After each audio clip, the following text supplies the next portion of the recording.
Muy buenos días, las 10:05. Buenos días que efectivamente lo son, aunque hay tormenta prevista, como contaba recién Langenecker. Les propongo que veamos una lista de obviedades. Planteado así puede parecer un poco aburrido, pero creemos que no. Y de ninguna manera, además, la lista impugna lo afirmado aquí en este mismo espacio hace 7 días acerca de los serios problemas internos, organizativos, de coordinación, entre otros, que padece el gobierno.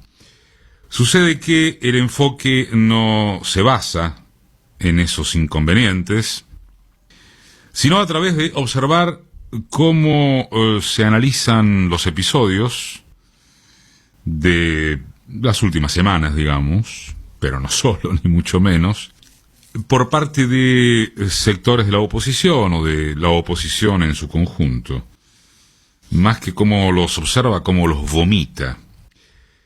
Y son meras descripciones. Habrá por allí alguna adjetivación personal, pero no altera la sustancia. Si se cumple la propuesta de impulsar la ley de interrupción voluntaria del embarazo, es una maniobra distractiva del oficialismo, hay temas más urgentes, y no había necesidad alguna de tratar justo ahora un tema que divide a la sociedad. Si Cristina publica una carta con durísimas críticas al funcionamiento judicial y en particular de la Corte Suprema, las críticas son dirigidas en verdad al presidente Fernández porque no sabe o no quiere garantizar la impunidad tribunalicia de ella y, de hecho, ella no se dignará a aparecer junto a él ni siquiera cuando se cumpla un año de gestión. Si eso quedó desmentido porque sí se mostraron juntos, miren la cara de ella y la incomodidad de él. Si las PASO demostraron algo a lo largo de toda su historia, es que son una carísima e inservible encuesta general. Si se proyecta suspender las PASO, es porque el gobierno tiene como conveniencia aprovechar las dificultades de los cambiemitas, debido a que en elecciones de un solo movimiento perderán votos a manos de la troupe libertaria. Si el monto y la periodicidad del aumento en los haberes previsionales son una estafa a los jubilados porque perderán contra la inflación, aunque en los últimos años nunca perdieron tanto como con Macri, no hay palabra para definirlo que no sea ajuste. Si se corrigen las dos cosas, es porque Cristina le marcó la cancha a Alberto en otra exhibición de que el presidente es un tarado o un pusilánime y quien gobierna es ella. Si él dice, como dijo, lo elemental de que ella es una pieza clave, lo dijo desde una posición de debilidad. Si él no dice nada, en rigor se expresa desde una posición de debilidad. Si se deja de lado el congelamiento de tarifas de servicios públicos, es combustible para la inflación. Si se procura segmentar el descongelamiento según los ingresos y carencias revelados por la pandemia, es intervencionismo estatalista y espantará inversiones. Si las inversiones no vinieron con el gobierno macrista, que terminó en el Fondo Monetario por haber dispuesto a financiar con dólares la cuenta corriente, fue por no haber decidido un brutal ajuste de los gastos del Estado. Si se negocia con el Fondo Monetario para levantar al muerto, el gobierno es lo mismo que Macri.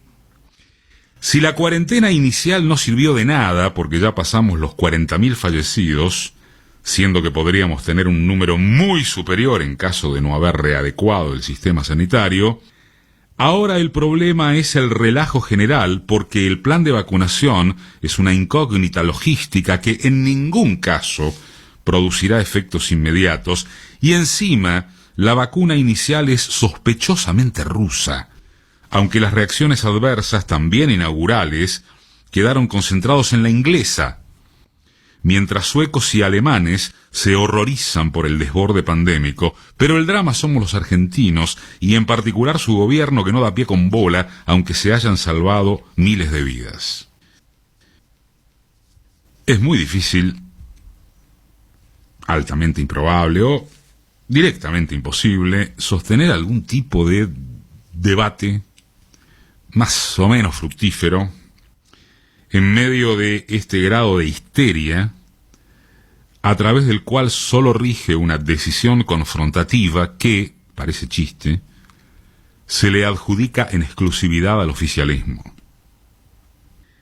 En definitiva, el discurso de la oposición parece radicar hasta con furia en la banalidad de la antipolítica, indignacionismo, periodistas en guerra, sobresaltados y sobresaltos permanentes, porque en lo político no tiene para ofrecer alternativa alguna, y cuando eso ocurre, son individuos, grupos o grupúsculos, delirantes incluidos, quienes ganan, ocupan o producen el mayor ruido del espacio público y mediático.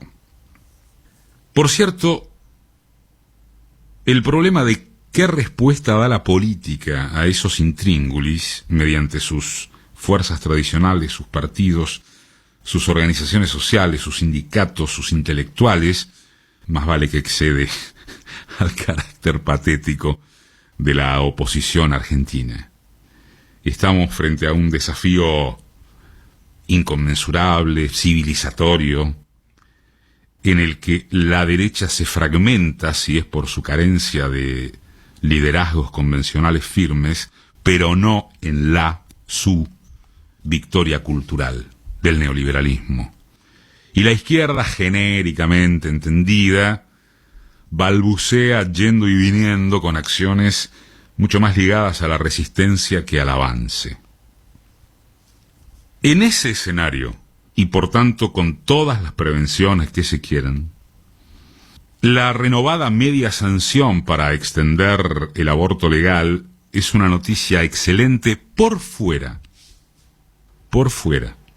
de las posturas filosóficas, científicas, religiosas, intuitivas que tenga cada quien.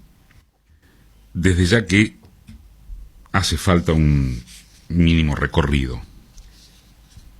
La polémica social y parlamentaria por este tema en el 2018 fue exasperada. Macri, que se animó a estar un poquito embarazado en el afán de ganar votos como liberal, convencido de respetar discusión colectiva y libertades civiles, militó en contra del proyecto. Macri trabajó por debajo de la mesa con las gobernaciones y los representantes del conservadurismo provincialista, feudal, eclesiástico o sujeto a las presiones de ese factor que anida en el Senado, sobre todísimo. De hecho, el proyecto del gobierno anterior no fue respaldado por el macrismo en dictámenes de comisiones que administraran el debate con sentido favorable, bien que, aún así, la potencia aprobatoria ganada en las calles logró el triunfo en diputados. Pero pasaron cosas. Pasó que, al margen de la derrota senatorial, se instaló abiertamente la tragedia de niñas, adolescentes, adultas, sometidas a una clandestinidad tan espeluznante como ocultada. Pasó que eso habilitó blanquear la hipocresía como nunca se había visto. Pasó que el gobierno tuvo la inteligencia, esta vez, de presentar al tema como un drama de salud pública, que no puede esperar a que alguna vez, de vaya a saberse cuándo, dé resultado positivo la educación sexual en condiciones por las que cada geografía distrital hace lo que le canta, con diferencias de clase y accesos económicos que debieran aguardar también a un milagro de Los Ángeles. Pasó que entonces, esta vez, el debate anduvo por carriles más tranquilos, sin por eso resignar algunas durezas conceptuales, digamos. Pasa, ¿han visto esto?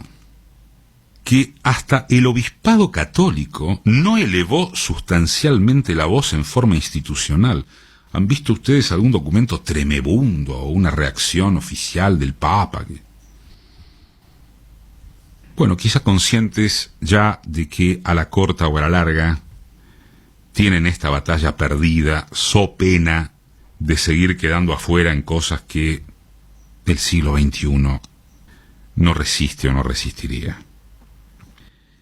Pasó que la composición del Congreso Nacional varió asimismo porque lo dictaminó un voto popular que debe respetarse y porque hubo una labor de zapa muy importante, a la que en todo caso después podemos aludir, y completada, no se le prestó atención mediática a esto, oscurecido el hecho por la media sanción del aborto extendido, completada con la ley conocida como el Plan de los 1000 días, que se votó después y que persigue asegurar salud durante embarazo y primera infancia y bajar mortalidad, malnutrición y desnutrición, proveyendo medicamentos esenciales, vacunas, leche, alimentos, por supuesto. Se verá cuánto de eso se efectiviza, pero no es honesto decir que a priori lo votado ignora primacías de justicia social.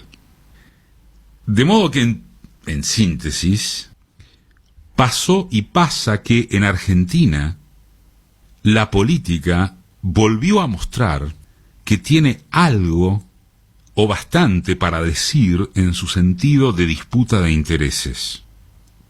Entendámonos, y como señaló ayer la colega Mariana Carvajal, con el aborto no se come ni se genera empleo, está claro. Pero es una práctica que atraviesa a todos los sectores. Las más ricas y las más pobres abortan las católicas, abortan quienes profesan otras religiones, pero las que no tienen recursos ni información, quienes se encuentran en situaciones de mayor vulnerabilidad, son las que pagan con su cuerpo y con su vida las consecuencias de la clandestinidad. Nadie estará obligado a abortar si no quiere hacerlo. Solo se trata de meter en la legalidad a las que hoy abortan en condiciones de riesgo. ¿Acaso eso no es justicia social? La respuesta afirmativa también es obvia, pero acontece que hay quienes piensan que los avances políticos y sociales son solo en bloque y en línea recta. Allá ellos con esa concepción que jamás sucedió con éxito en ninguna parte de ninguna época. Por acá, si cabe perdón en la cursilería o la adaptación, por acá se prefiere que la era esté pariendo un corazón mejor y conseguible.